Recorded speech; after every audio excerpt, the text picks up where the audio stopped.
that time Jesus went on the Sabbath day through the corn, and his disciples were an hungred, and began to pluck the ears of corn and to eat. But when the Pharisees saw it, they said unto him, Behold, thy disciples do that which is not lawful to do upon the Sabbath day. But he said unto them, Have ye not read what David did when he was an hungred, and they that were with him? How he entered into the house of God, and did eat the shewbread, which was not lawful for him to eat, neither for them which were with him, but only for the priests. Or have ye not read in the law, how that on the Sabbath days the priests in the temple profane the Sabbath, and are blameless? But I say unto you, that in this place is one greater than the temple. If ye had known what this meaneth, I will have mercy and not sacrifice, ye would not have condemned the guiltless. For the Son of Man is Lord even of the Sabbath day. And when he was departed thence, he went into their synagogue, and behold, there was a man which had his hand withered. And they asked him, saying, Is it lawful to heal on the Sabbath days? That they might accuse him. And he said unto them, What man shall there be among you that shall have one sheep, and if it fall into a pit on the Sabbath day, will he not lay hold on it, and lift it out? How much then is a man better than a sheep? Wherefore it is lawful to do well on the Sabbath days. Then saith he to the man, Stretch forth thine hand. And he stretched it forth, and it was restored whole, like as the other. Then the Pharisees went out and held a council against him, how they might destroy him.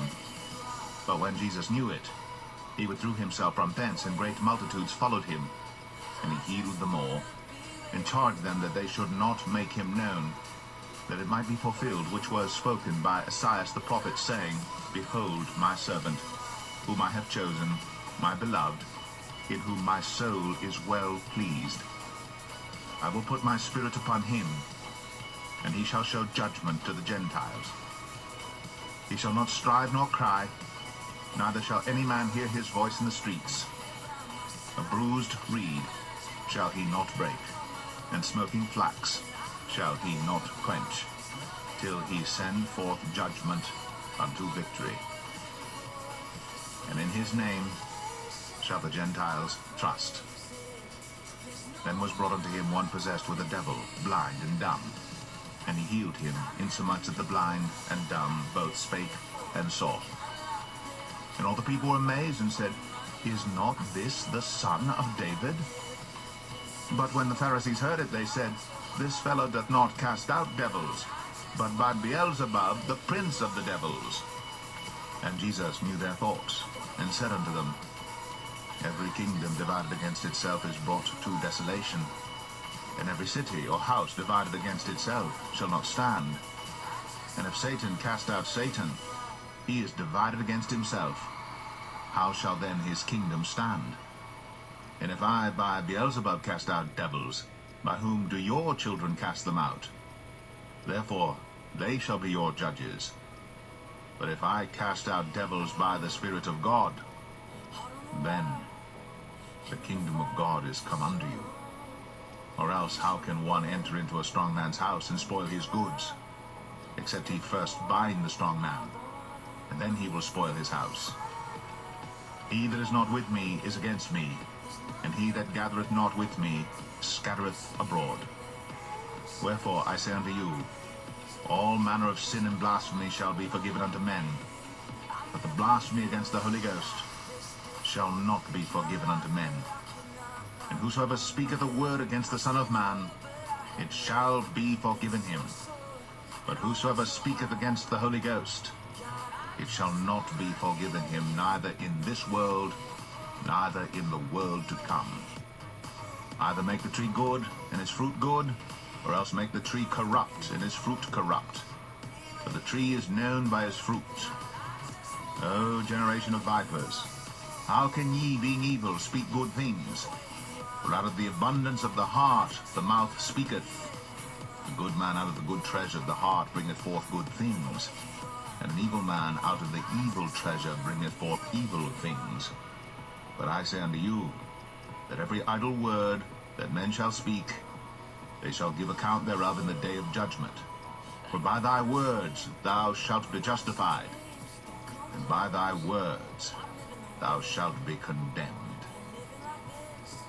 Then certain of the scribes and of the Pharisees answered, saying, Master, we would see a sign from thee.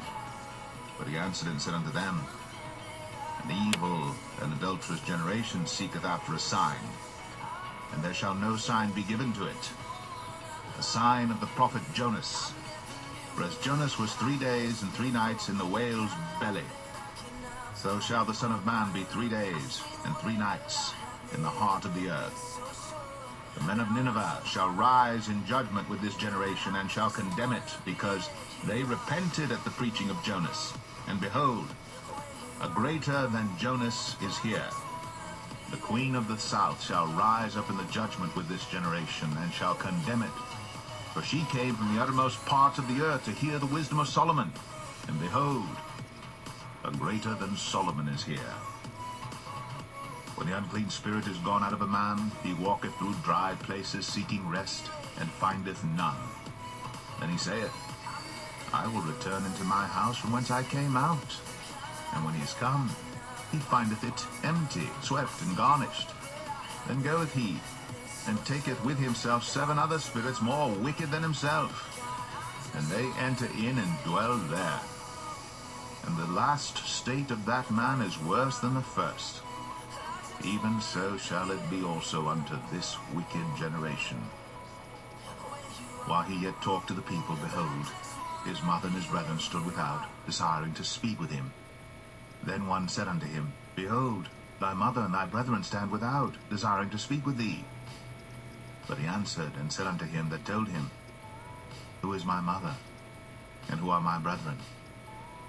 And he stretched forth his hand toward his disciples, and said, Behold, my mother and my brethren. For whosoever shall do the will of my Father which is in heaven, the same is my brother and sister.